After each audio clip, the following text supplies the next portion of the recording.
Hello ladies and gentlemen, and welcome back to Triple Crown Wargaming with me, the Duke, to talk to you about a Duke and some Knights, but that didn't fit as well. So today I'm going to be focusing on the two kits that Games Workshop have shown off in their article today, in their Bretonnian Kit Focus, very aptly named. So the first one of those is going to be the Juke / Baron / Paladin on Royal Pegasus. Now, obviously, we've seen the model before. We've seen it in all three of its variants, the Duke, the Baron, and the Paladin BSB. What some people, and certainly myself, were questioning was because this model is obviously included in the starter box for the Kingdom of Bretonnia, it's not actually mentioned there if you can make that model into the Paladin BSB version, which we've seen previously. And they do clarify in this article that actually the Paladin version is going to be a separate kit. So you're going to have one box, which is the Duke or the Baron on Royal Pegasus, and you can build either variant out of that box, and then you'll have a separate box, which will make the Paladin BSB. Now, what they don't make clear is whether, if you buy that Paladin box, the one that makes the Paladin BSB, whether you can make the Duke and the Baron out of that as well. I would imagine that you can, but sort of they do show you the sprues, to be fair, and looking at the sprues, it looks like actually they might just be completely separate sprues for the rider. So you'll have the same Pegasus sprue, which hopefully right now is the sprue on the right hand side of your screen, but if you take a look at the sprue on the left hand side, that looks like everything for the rider is contained fully within that sprue, which would suggest that if you buy the Paladin BSB version, actually they swap that sprue for the one below it, which has quite clearly got a rather large banner on it. And again, all of the parts that will make the rider. So, yeah, that's... I mean, to be honest, I don't really understand the reasoning behind that. I guess it saves on costs, you know, because if they put the second sprue, as it were, to make both types of rider in the one box, then they would either have to charge a little bit more, or each box would cost them a little bit more. I guess that's why. It is a bit annoying, I suppose, but in the grand scheme of things, it probably won't make a huge difference. It's only really if you want, you know, some extra parts for converting a model, which would be lovely. You don't actually get the spares from the other rider, as it were, which is a shame. They do mention, though, that if you go for the Duke and Baron kit, then, you know, it doesn't matter what they're armed with. Either one can have a lance, either one can have a sword. It doesn't look like that the kits will be that posable. It looks actually that they're quite fixed in their poses, which, I mean, the sword arm, for instance, comes completely attached to the torso. So without some cutting, maybe some green stuffing, there's really not going to be a lot you can do with that build. The lance is a little more separate. Looks like it's going to be connected at the elbow, perhaps. But again, doesn't give you a huge amount of choice. The Paladin BSB option actually probably has the most posability. Although, again, you know, the top halves of each arm are connected to the torso. It's not a shoulder joint. Looks like you connect both arms at the elbow. So again, probably actually not a huge amount of customization, which is a shame, I think. I think you're going to see a lot of identical Dukes and Barons and Paladins riding these Pegasus, which would be a shame. Overall, though, I think we all agree, certainly a lot of people agree, that it's a lovely kit. Whatever variant you build it as, really is a beautiful kit. Personally, I don't think the paint scheme they've gone with, the red and black on these models really shows them off that well. I think bolder colours, you know, harking back really to sort of typical 6th edition Bretonnian style, where everyone's got their own heraldry, generally was much bolder, much brighter, and I do think that would fit these models much better. But, you know, and I'm sure, to be fair, I'm sure people will do it in that style. I certainly will be. I'll be getting at least 3 of these kits, you know, one for each variant, depending on how much posability and weapon options and things you get. By the looks of it, it is only the sword, the lance, or the battle standard if you go for the paladin box, which is a shame. But it does mean I only have to get 3 of them, not the 4 or so I thought I might have to get. So, you know, that's something.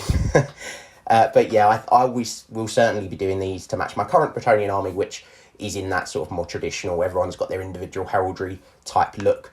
And I'm really looking forward to seeing people who are better at painting than me do that to these models, to really see, you know, the most that you can get out of them. Yeah, really looking forward to that. The second kit that they've actually shown off today is the Knight of the Realm on Foot kit. Now, this is an interesting one because, and they do clarify here as well, obviously this wasn't included in, was it yesterday's article about the units that will be available, or the boxes and kits that will be available from release to pre-order this coming Saturday, the 6th. So these won't, despite being a new kit, won't be available day one, which seems a bit odd, but, you know, there's clearly some sort of decision behind it. But I think hopefully that second wave won't be, you know, too far down the road. Because I think a lot of people, either current Bretonnian players or people getting into Bretonnia in the old world, I think basically all of those people want these kits, want these Knights of the Realm on Foot in their armies. I certainly do. I don't know how many I want. I'd definitely get 1 box off the bat as soon as they come out. Possibly 2, probably 2, to be honest, 1 of each weapon variant. You do get the option of either a sword and shield or a great weapon. They all look like great axes to me, looking at the sprue on here and the photo that they've got of them built down below. I believe they're all great axes. I think the musician's got a sword, but other than that, they're all 2-handed axes, which are very different for Bretonnia. Obviously, the only great weapons we've seen previously on Bretonnians are on the Questing Knights, who I believe all have swords. I think there was a character who I can't remember the name of now. He was black and white, his heraldry, with an axe. He came with an axe. But other than that, I believe all the Questing Knights had great swords. So the axe is something a bit different. Don't mind it. I think I would have preferred swords, to be honest, though. I think that would have fit the look of the knight, the sort of feel of the knight, much better than a great axe. But that being said, the axes do look great. You know, some of them have got fleur-de-lis sort of stylised into the head. Some of them, it looks like have got the fleur-de-lis almost cut out of the blade, or some sort of design cut out of the blade. But yeah, they do look very nice. The banner, now I've said this before, I can't remember if I've said it on the channel or on a video, but the sort of banner that they've got for these units it's like a mini shrine, really. It's the best way I can describe it. Obviously, you can see it on your screen now, so hopefully you know what I'm talking about. Personally, it's just not for me. I don't think it looks great, it really does, but it's just not for me, to be honest. I think it'd look much better on a peasant unit. Depending on the size, I feel like it'd be way too big, but depending on the size, I might put it on like a Growl Monk in my men-at-arms that we've already seen, that they can have a Growl Monk, and he's got the Blessed Triptych, I think it's called. I think that would work really well for them. Perhaps as, I don't know, like a unit filler, just cut the pole off, put it on the floor. It's sort of unit filler for peasant units, something like that. I definitely use it in the army. It's really nice. It just doesn't work as a banner for me. So I'd want to swap that for the style of banner that comes on the mounted Knights of the Realm. And I've got more than enough spares to do that, so I'm not too worried. And I don't actually think they mention it in this article, but when they first announced the Foot Knights, they did say that basically all of the parts are fully sort of cross-compatible with the old mounted Knights of the Realm / Knights Errant kit, which is really good. Means, you know, you can swap the heads around, which are totally different, much more detailed in this new kit, as you might expect. And obviously for me personally, means I can swap that flag, no issues. Also means you're going to be able to swap the shields. So these guys, I don't think this article actually shows you a picture of the sword and shield models built, which is a bit of a shame. But as you can see, perhaps on the sprues, they're a different sort of shape to the shields you get on the mounted versions. So the mounted versions are sort of slimmer by the looks of it, and a bit longer, much more of a sort of point at the bottom.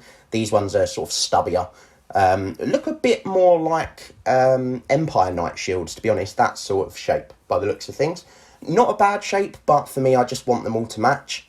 So if I do get any of these with the sword and shield variant, then I'll be swapping those shields over, but I can't see that being a huge problem.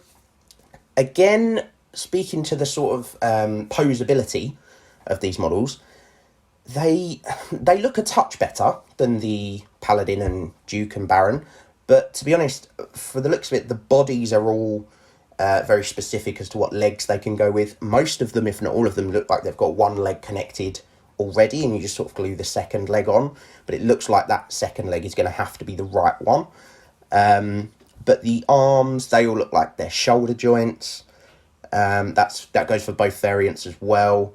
That's the great weapon variant and the sword and shield variant.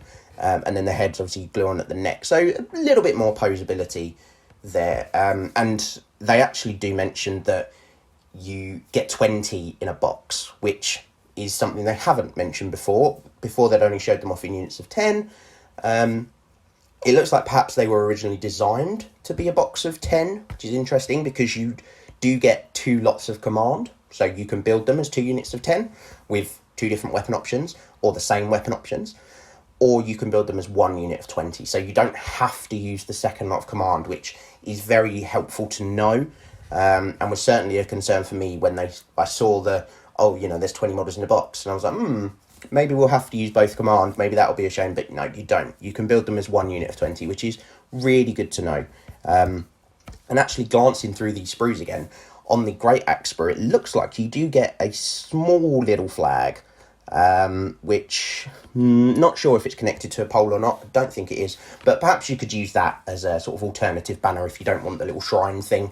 Perhaps that's something you can do if you don't have one of the old mounted knight banners spare. But yeah, a lovely kit. I'll certainly be getting 1, maybe 2, depends how good they are. But yeah, certainly one of them.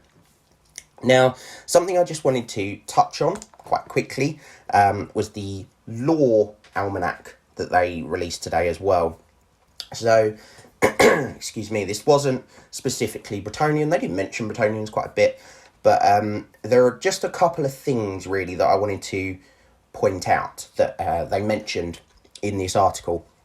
They go through to say they wanted to know or find what the sort of Horus heresy moment was for the old world, and what that sort of Siege of Terror moment was, so a really big, impactful moment.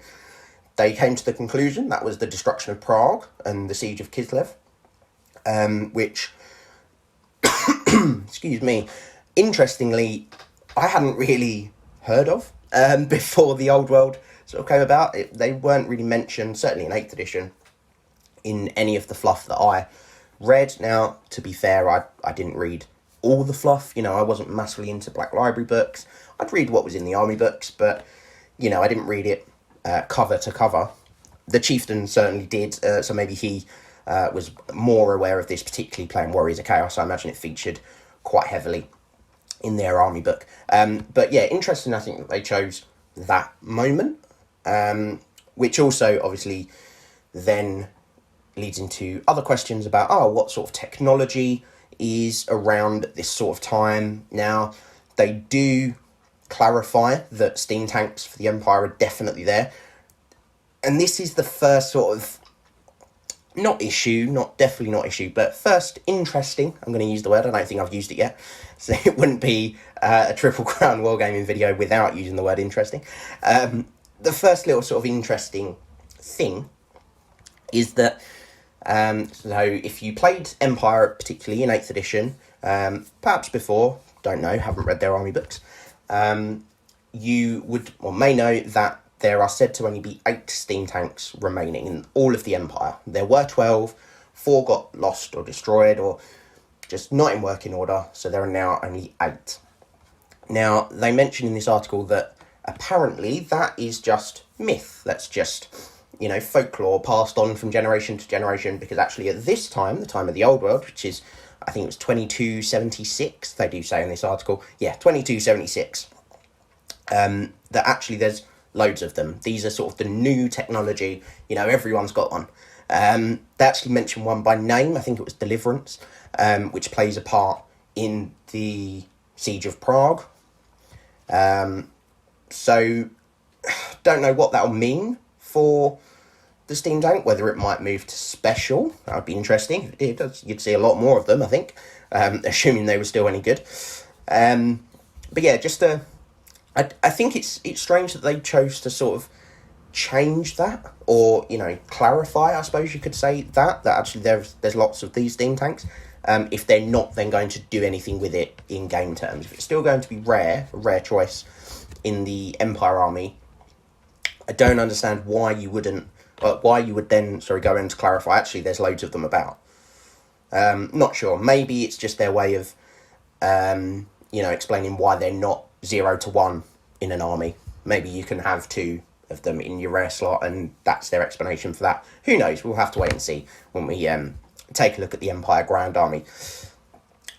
Sticking with the Empire, for my other point on this article, this almanac, is that they clarify the colleges of magic don't exist. Now, anyone who, you can look back in the fluff, you can work out when the colleges of magic are established. It's actually just after the Great War Against Chaos. Teclis heads over to the Empire, goes, "Yo, dudes, I've got all this magic. Let me teach you how to use it." That's generally how the conversation goes, pretty much verbatim, actually. And he basically gifts the Empire these things. I don't think it ever clarifies what exactly they are. Some sort of magical thing, nice and generic. And they use these to make the Celestial Hurricanums and the Luminarchs of Hysh. So because the colleges of magic don't exist, the Hurricanum and the Luminarch also don't exist. Now, I'm sure this will have maybe upset some of you guys out there. It's certainly got a reaction from some of the people that we know, because Games Workshop did, way back, sometime last year now, 2023, not sure exactly when, one of their first development diaries, I think it was, they did say that every model in Age of Sigmar, I'm trying to get the wording right, but basically every model that was in Age of Sigmar would only get rules in the old world if it was in the last edition of Warhammer Fantasy. Now, I think a lot of people, and certainly online, that's the sort of feeling that was coming across before this Almanac came out, that actually a lot of people thought, well, that meant if it had rules in 8th edition, the last official edition of Warhammer Fantasy Battles, it would definitely have rules in the old world. I definitely think Games Workshop could have worded it better, don't get me wrong, but I think what they were trying to say was, if there's been a new Age of Sigmar model created for something that was in Warhammer Fantasy, so for instance, the new Chaos Warriors and the Chosen kit, the reasonably recently released Lizardmen Saurus kit and their new bits, that if there is an equivalent in Warhammer Fantasy, then they will get rules. I think that's what they meant, and that certainly seems to be the case, because obviously the Hurricanum and the Luminarch didn't get new Age of Sigmar models. I don't know if they're still in Age of Sigmar at all. I believe they were discontinued with the rest of the Empire pieces. I don't believe you can still get them, but I could be wrong. Let me know down below if I am wrong and you can still get them. But I think that's what they meant, hence, and sort of with the timeline, that's obviously meant we're not getting the Hurricanum and the Luminarch, which I do think is a big shame. They were staples, really, of many an Empire list, particularly the Luminarch. The Hurricanum, I always get them confused, particularly the planet one, the Hurricanum. That was in a lot of Empire lists. And now, potentially, knowing that not everything that had rules in 8th edition will get rules in Old World, maybe that's making you guys concerned about other units that might not make the cut. Off the top of my head, I can't think of any that, lore-wise wouldn't necessarily be in there. We've seen Bretonia's going to have its whole range. They haven't mentioned Questing Knight models, but obviously they're in the army list, so we know they're in. They've in fact got I think one new unit off the top of my head. What are they called? Squires? No, not Squires. You know what I mean. The ones that I said I thought would be special archers. Can't remember what they're called off the top of my head. But yeah, they got a new unit. They certainly didn't get any discontinued by the characters, the special characters. So, I don't know. I think they're more going to be looking to add units in rather than just take them away. Like dwarves, for instance, they probably haven't invented anything new in the last 200, 300 years since 8th or sort of pre-8th edition. So, lore-wise, there's no reason, I don't think, that any dwarven unit or artillery piece or anything like that shouldn't be in the old world. But who knows? They do mention one thing that I think won't be in the old world is all of the special characters, which they obviously confirm at the bottom of this article, or near the bottom of this article. They mention, I think the wording is, there might not be a king, instead there'll be a prince. It's something along those lines. And what the only person that I can think, well, I suppose there's three. The only three characters that I can think of that in 8th edition were kings, which could theoretically be in the old world, lore-wise, that have lived long enough and would then be princes at that time. And to be fair, I might not be right on the timings of one of them, is Ungrim, Iron Fist. I think he would be alive because he's the Slayer King, hence a king. You've got Thorgrim, who's obviously High King of the Dwarves. I've looked this up before, so he should be a prince around about the time of the old world. A dwarven, a Thane, I suppose, not a prince. So maybe not, but that sort of level, I suppose. And the other one is Belagar, who, if you play Total War Warhammer 3, you will know, keep shouting, he's the king of Carracate Peaks. Despite, not holding it, but we'll gloss over that. Don't want to get put in a certain book. So he may be too young to have been a prince or a Thane or whatever the correct title will be at the time of the old world. So he's the one I'm not 100% sure about. But I do think the two of those, Thorgrim and Ungrim, I think, this is my hot take, they will be playable characters, special characters in the Arcane Journal for the dwarves whenever we see that. I don't think they'll be in the Forces of Fantasy book. I think special characters won't be in there at all for any race, but I do think they will be in the Dwarf Arcane Journal when we see it. It looks like we're getting 3 characters for each race. That's certainly what it looks like for Bretonnians and Tomb Kings, the 2 Arcane Journals we're getting straight away. So it would make sense if all of them had 3. That would be nice and sort of keep it pretty balanced. So yeah, maybe we'll get a third, maybe we'll get a new one for the dwarves as the third one. If it is Ungrim and Thorgrim, maybe it'll be Ungrim, Thorgrim and Belagar. Who knows? We'll just have to wait and see. But that was my take on today's 2 articles. I wonder if we'll be getting 2 tomorrow. I suppose you'll just have to wait and see. But thank you all for joining me here on YouTube. And if you've enjoyed this, why not check out our other Old World reaction videos? All of them available on YouTube. Hit that subscribe button while you're there as well. And if you liked all of that, then, and all the other, amazing content we've got on YouTube, the battle reports, the trial by combats, everything like that, head over to triplecrownwargaming.com. You can sign up now to be a Knight of the Realm. We'll even give you a horse. You won't have to walk. Horses are not included. T's and C's and all that apply. And you can check out all of the exclusive content we've got on there as well. Hundreds of battle reports, tactics videos, the lot. All in time for you to get everything and anything Old World. So thank you for joining me here today on YouTube, and we'll see you next time. Remember to tag your friends and like, subscribe and share. Then head over to triplecrownwargaming.com and become a Knight of the Realm today. What are you doing, mate? You alright? Do it for Warhammer!